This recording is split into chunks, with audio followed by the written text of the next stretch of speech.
So yan mga guys, mayroon tayong tanggap dito na Realme C11 na naka headset mode.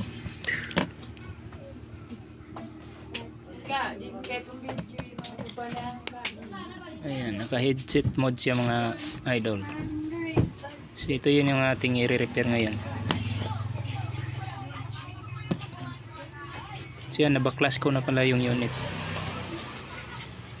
So dito yung problema niya mga idol sa kanyang charging board. Pag tinanggal natin ito, mawawala yung kanyang headset mode. Ayan.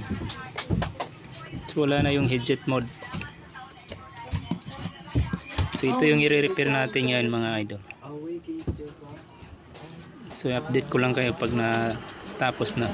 Kasi naka one hand lang ako ng pag-video. So ito yung tatanggalin natin mga idol, itong maliit na pyesa na ito.